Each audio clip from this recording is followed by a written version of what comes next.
Hi guys. So ito na nga, una natin makikita dito is yung given. Dito. Basta, ayun. Una natin makikita dito is yung given. Unang maiisip mo, paano ko ito isosolve? Nako, yung first lesson na to, di ko rin siya nagets. Pero, ayun, nagets ko na siya. Una natin isipin, yung index. Yung index natin is 2. Nakalagay siya sa yellow kasi hindi natin siya nakikita.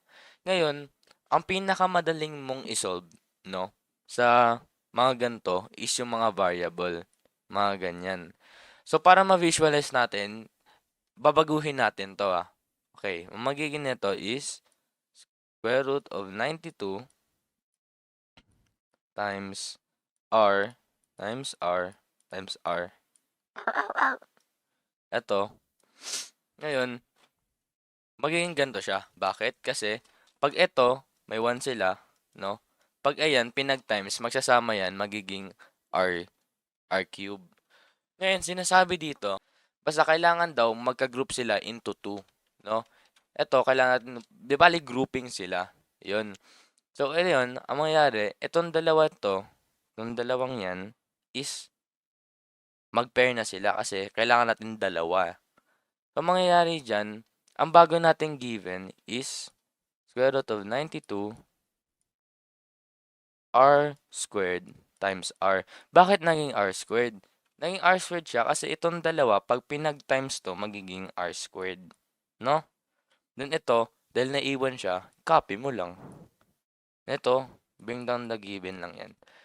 Ayun ang mangyayari dyan. And wag natin kakalimutan to. Yung 2. Hindi siya sinusulat kasi, ayun, sabi lang sa math, pati yung 1 sa exponent, di rin siya sinusulat. So, ano natin sunod na gagawin? Ang sunod natin na gagawin is, eto, tingnan natin to.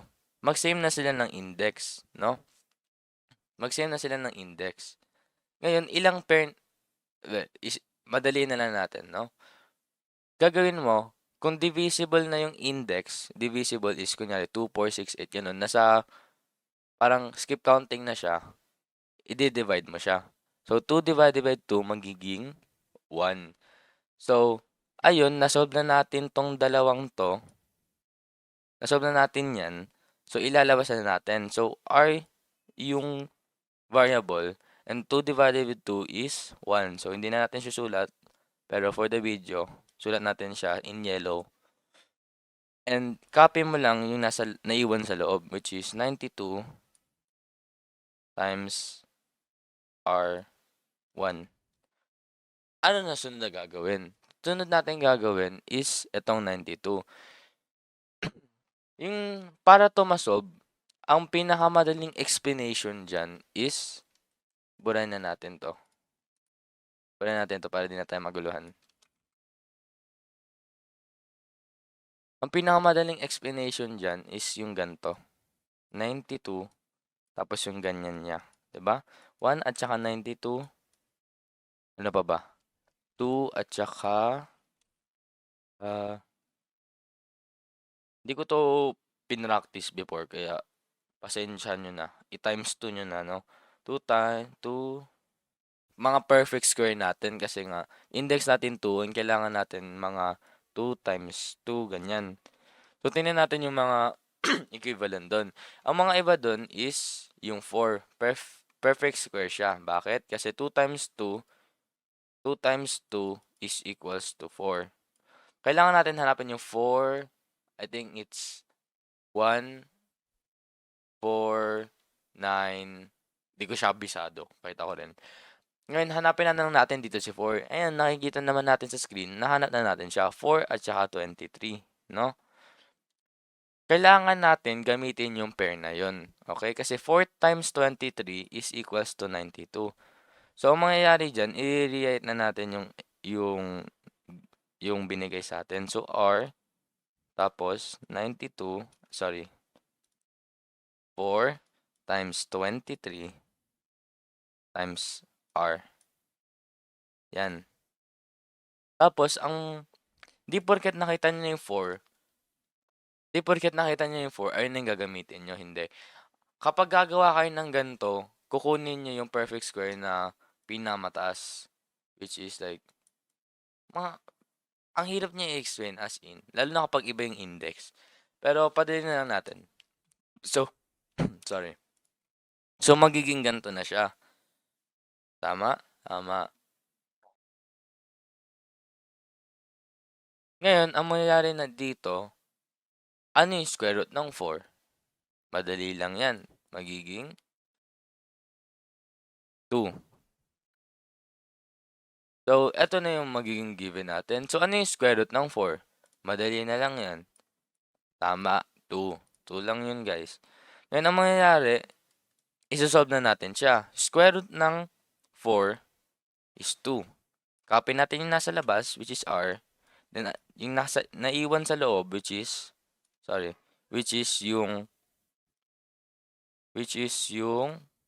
and yung mga naiwan sa loob, which is yung 23HR, pagtabihin mo na. Pwede namang, 23 times R or ganyan, or pagdikitin mo lang.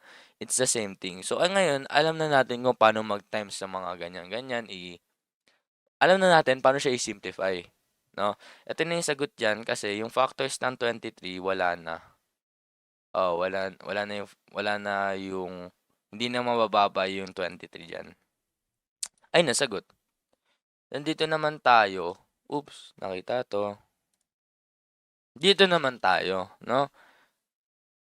Pansinin natin, same yung kanilang mga index. Yan. Same yung mga index nila, no? So, ang topic naman natin ngayon, paano mag-multiply kung same yung index? Madali lang siya as in. Sa lahat, siya yung pinakamadali. So, ito yung given natin. So, mangyayari dyan, yung nasa labas, ipagta-times mo siya. Nasa loob, ipagta-times mo siya. Ganun lang yun. So, write natin, 5 times 7, tapos cube root, which is 3 cube, then 6 times 3. Ang tanong ko, pwede ba itong dalawang to ipag-times? Bawal. Okay? Kung nasa loob siya ng square root, ito times mo lang siya sa loob ng square root. Ganun lang yun. So, 5 times 7, ano yun? Di ko rin alam. Calculate natin. 5 times 7 is 35. No? And cube root.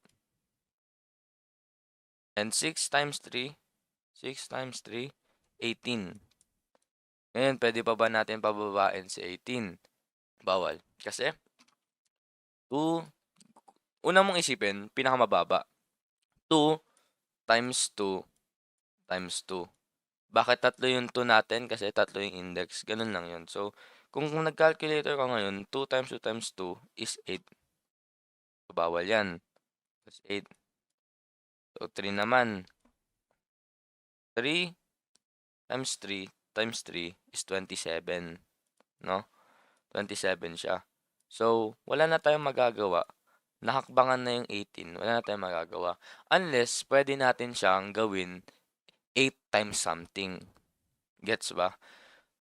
Ngayon, punta naman tayo sa magkasame yung radicand. Magkasame yung radicand, pero yung index, hindi. So, ito, magkasame.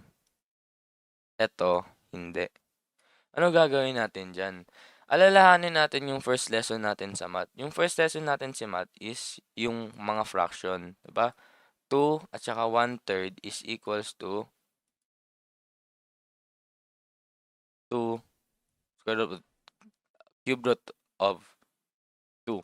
Ngayon, bakit siya naging ganyan? Taas, nasa loob, baba, nasa labas. Ganun lang yun. So, di bale, babaligtarin natin siya ngayon. Diba? Ang mangyayari dyan, kung i-rewrite na natin yung given, times na, magiging 2 is 1/4. Tama? Tama. Kasi, invincible 1, invincible 1. Times 2 times 2 raised to, 1/6. Kasi 1 nasa loob, 6 nasa baba. Ngayon, ano gagawin natin dyan? Diba? Ayun din inisip ko eh. Anong gagawin natin dyan? Cross multiply mo lang. Diba? So, mangyari dyan, Papalakihin lang natin 'to, hindi biglang naging fraction. Papalakihin lang natin para mas gets nyo. Mas gets nyo. 1 times 6. Yan. Ito, ta-times natin. Then, 1 times 6. 6. Lagay natin sa taas, 6. 4 times 1. 4. So, lagay natin sa taas, 4. Ano ba? 4 times 1. So, 4 yun. Oh, plus natin yan. 4. So, 4 times 6. 6, 12, 18, 24. Hindi, 24. Tama. So, ano na mangyayari dyan? Equal sign na natin. Then, 6 plus 4, 10. 10 lang siya. Mangyayari dito, 4 times 6 is, 24. Pwede ba natin siyang i-simplify? Pwede. Divide natin siya by 2. Magiging sagot is 5 over 12. Sorry. Ayun na yung bago nating exponent. Ayan. No? Ngayon, ang mangyayari dyan, kunin natin yung same na radicand, which is this, yung nasa loob. Radicand. Yeah. Kunin natin yun, and ipalpak natin dyan yung bago nating exponent. So, 5 over 12. No, 2 is raised to 5 over 12. Ano mangyayari dyan? Baliktarin natin uli. So, kung ito, naging ganito, gagawin lang natin uli. Balik, tinansform mo siya sa fractions, tas kapag nasolve mo na, ibabalik mo na uli sa radical. So, ang magiging sagot, ang magiging ano neto is, taas loob, which is 5, nasa loob, baba, nasa labas, 12. Then, i-copy lang natin, 12. I-copy lang natin nasa loob. Yun na yun. So, ano yung 2 raised to 5? Ewan ko rin. Google natin. Google. May calculator naman siguro tayo bukas, kaya okay lang yan. So, magiging 12 root of 32. Ano yung sagot? Gets? Dapat lang. The joke lang. Sunod is this one. No, this one, magkaiba na nga yung A. Parang si Ma'am Lenny. Okay, next is this one. Ito naman, magkaiba na nga yung nasa index, yung yung maliit na number, magkaiba rin yung nasa loob. Anong gagawin natin diyan? Same lang siya as before, gagawin natin siyang fractions. So, mangyayari diyan, 6 raised to 1/3 times 2 raised to 1/6. Ngayon, LCD na yan. Kung sinabi ni Ma'am LCD, tas di mo na-gets yung tinuro ni Ma'am, ito yung easiest way na naisip ko. Yung tinuro ni Ma'am, hindi tayo sanay dun, pero mabilis siya. Pero pag di nyo talaga gets, ang mangyayari dyan, skip counting tayo. No? Skip counting tayo. 3, sunod, 6, sunod, 9, sunod, 12. Ngayon, dito naman, 6, 12, 18, 24. Yan. So, bakit tayo nag-skip counting? Nag-skip counting tayo kasi hahanapin natin yung pinakamababang number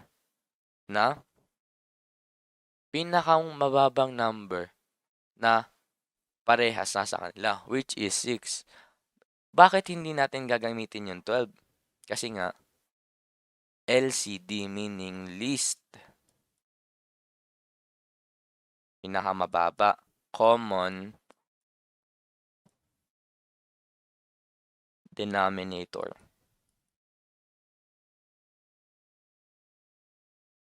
The least. Pag GCF, I think it's greatest common denominator. Basta, LCD least, pinakamababang number na fit sa kanilang dalawa. So, anong mangyayari dyan? Mangyayari dyan, i-rewrite natin yung mga numbers, no? mga numbers times 2, then i-copy natin yung LCD nila, which is yung 6. Ngayon, ang gagawin natin is i-divide natin sila dito. So, ulitin natin. Paano natin nakuha yung nasa baba? Nakuha natin sa baba kasi nag-skip counting tayo and kinuha natin yung pinakamababa na number na nasa kanilang dalawa. Kung 1 lang, edi hindi yun yung LCD. Meron pa yung number na iba. Ngayon, paano natin nakuha yung nasa taas? Nakuha natin nasa taas kasi yung bago nating denominator, which is nasa baba, dinivide natin sa luma. So, 6 divided by 3 is 2. Then, ita-times natin sa nasa taas, which is 1. So, 2 times 1 is 2. So, kaya natin nakuha yung 2. And dito, nag-remain lang siya kasi 6 divided by 6, 1. 1 times 1, 1. So, same lang siya. Ngayon, nakuha na natin yung same na nakuha na natin yung same na sorry. Ngayon, nagawa na natin yan. Nakuha na natin yung bagong exponent. Gawin na naman natin siyang radical. So, magiging 6 root of 6 squared times 6 root of 2. Ganun lang yun. Nang mangyayari dyan, i-simplify muna natin to 2. Sorry. Simplify muna natin yung 6 times 6 squared, which is 36 times 2. Yun lang yun.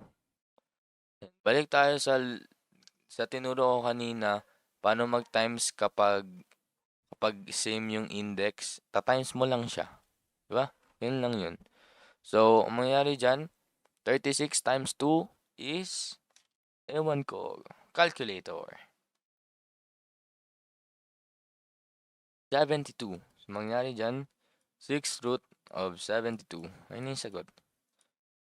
Kasi, pag times natin 2 times 2 times 2 times 2, ng 6 na beses, 64 siya.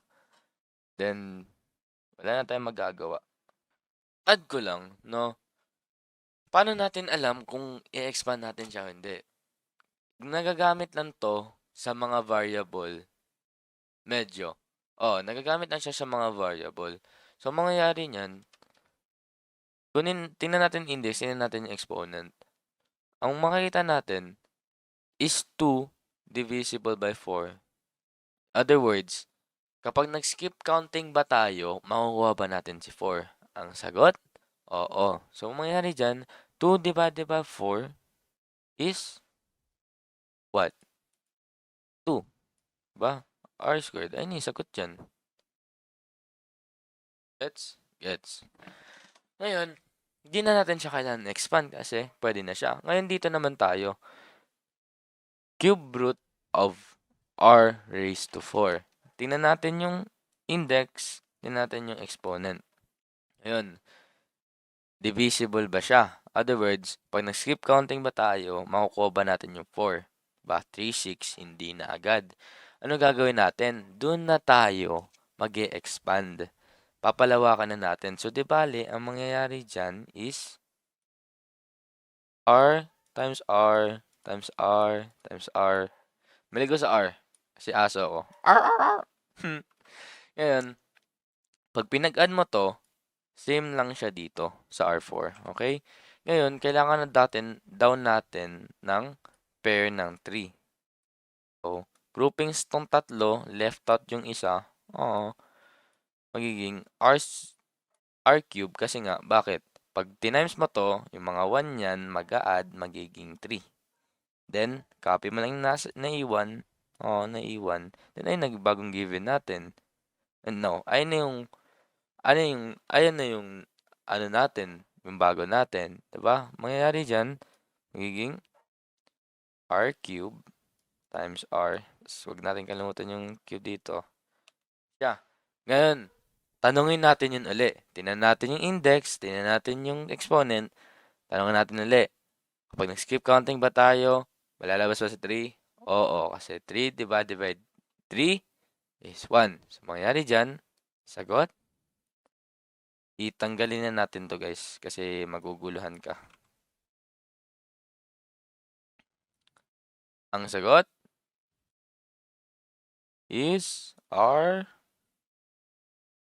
3 divided by 3, 1. So, di na natin susulat.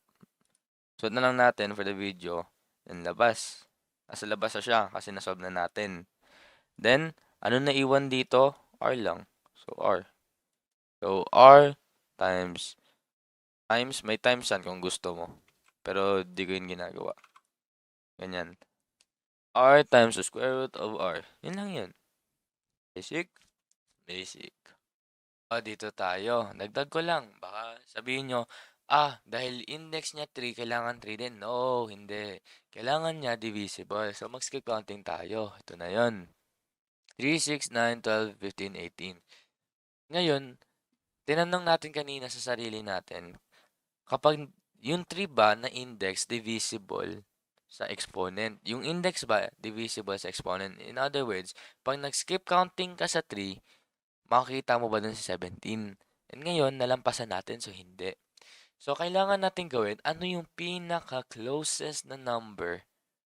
Ano yung pinaka-closest na number na malapit na divisible sa 3 at saka pag not divisible by 3. Pag nag-skip counting tayo, nasa loob ng skip counting ng 3, sorry, ulit.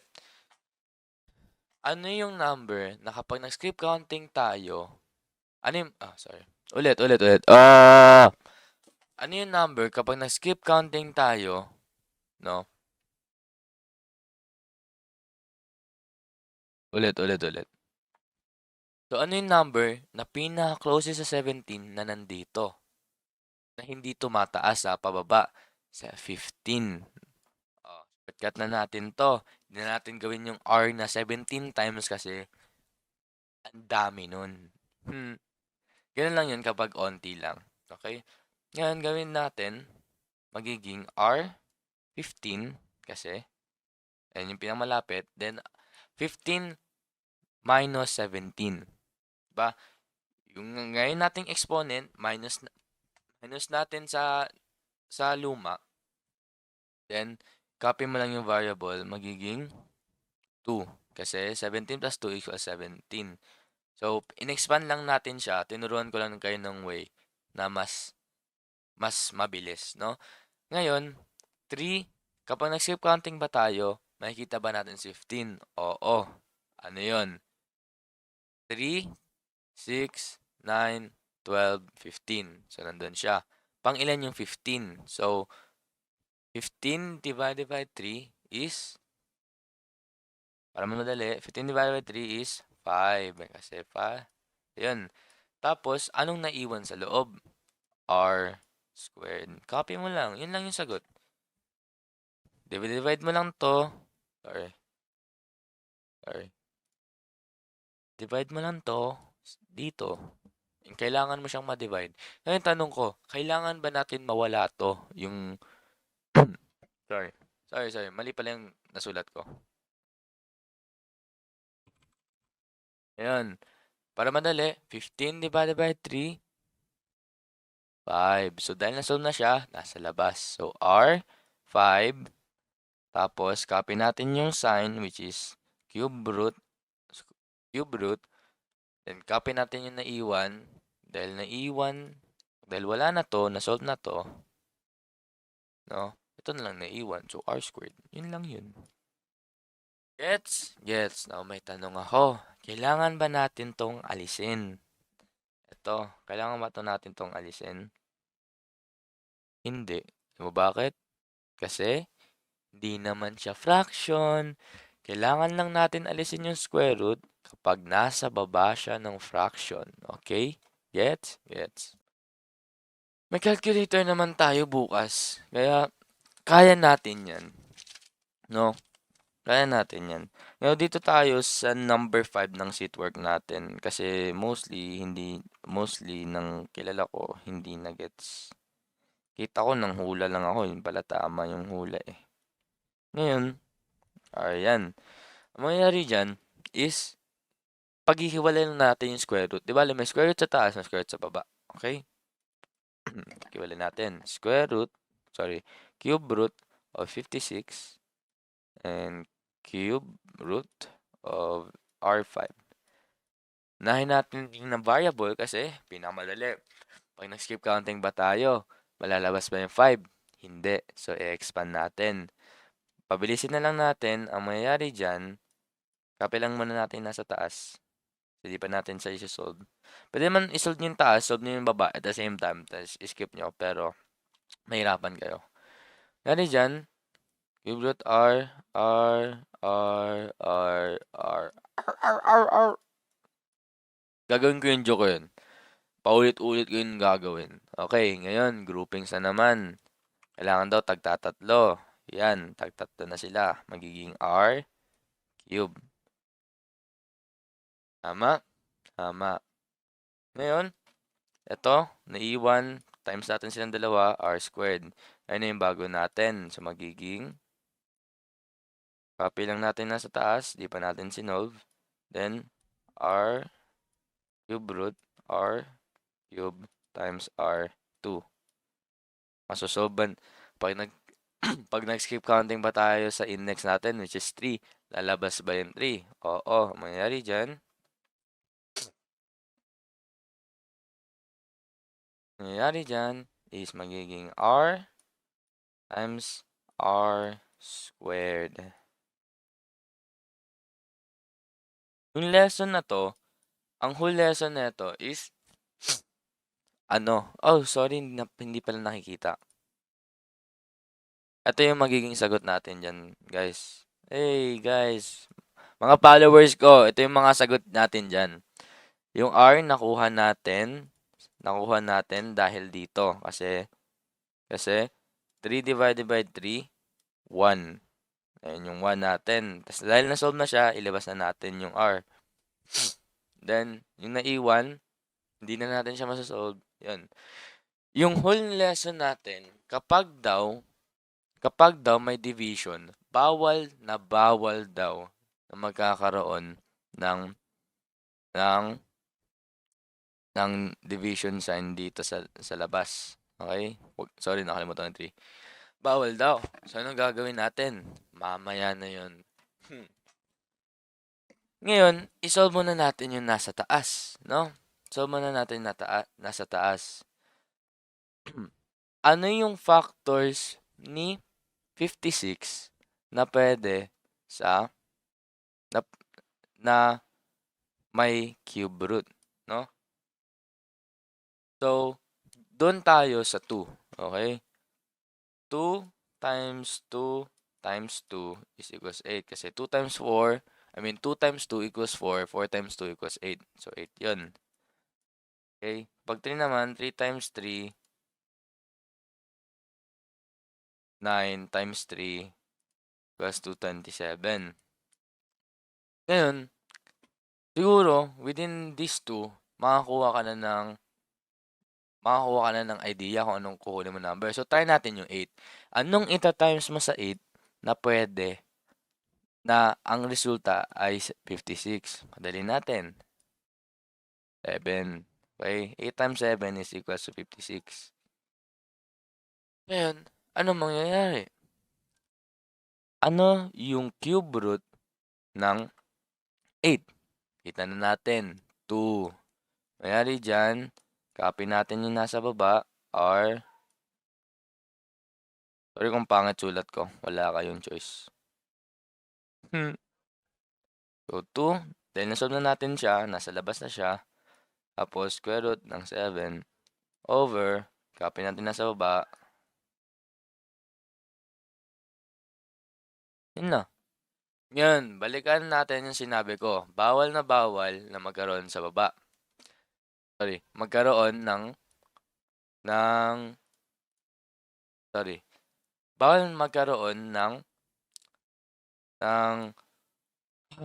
dahil sa sinabi ko, bawal na magkaroon ng radical sign, tinatawag nating square root, ganun, yung mga root, Mga ganyan, bawal daw yan sa baba. Okay? Sabi lang yun ng math, I didn't make the rules. Okay, backtrack muna tayo. Saan natin nakuha yung, dito tayo sa taas. Saan natin nakuha yung 8 times 7? Kasi, in-expand natin siya kasi walang cube root yung 56. Ngayon, expand natin sa mga factors na merong cube root, which is 8. Yung 8, meron siyang kapartner na equals. Kapag tinimes sila, equals sa 56. Cube root ng 8 is 2. Kasi 2 times 2 times 2 times 2 times 2 times 2 times 2, no, is equals to 8. So, sagot niya 2. Dahil nasolve na siya, nasa labas na siya. Sorry, nakalimutan ko yung 3 dito. Yung naiwan, nasa loob. Ngayon, ano nang mangyayari? Ay, sorry. Dito tayo sa taas. Sa taas, ano nangyari?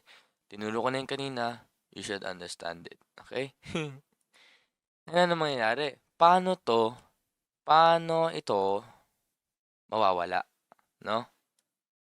Burahin mo. Tama naman. Pero, paano siya mawawala?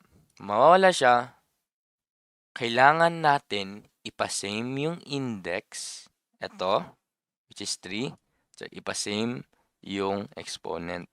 So, anong kulang ni R2 para maging R3? Kulang niya 1. Tama? So, gawin natin, kailangan natin, same lang yung cube root. Bawal yan ganyan. Kailangan same lang talaga yung sign nila, yung gantong sign nila. Then, ilagay natin yung kulang sa R squared, which is R1.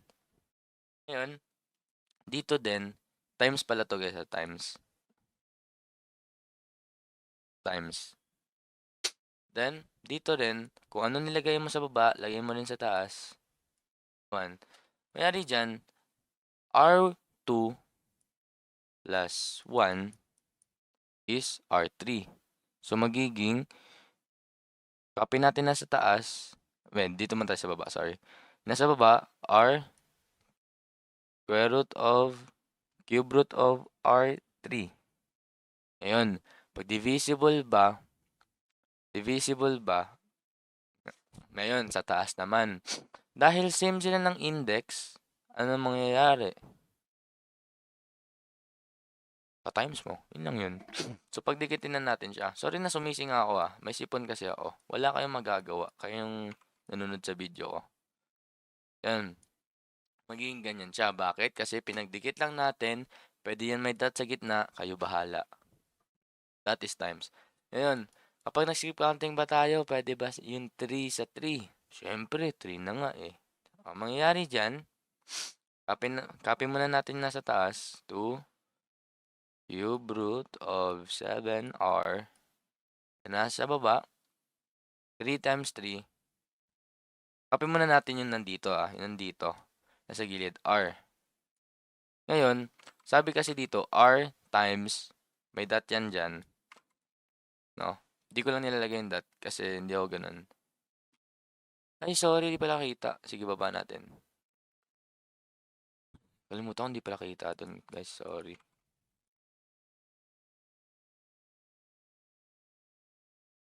And after all this time, I'm still into you.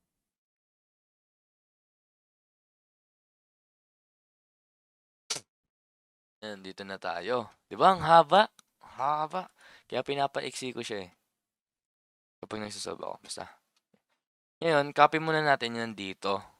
Yung nasa labas siya. May dot yan may dot yan. No?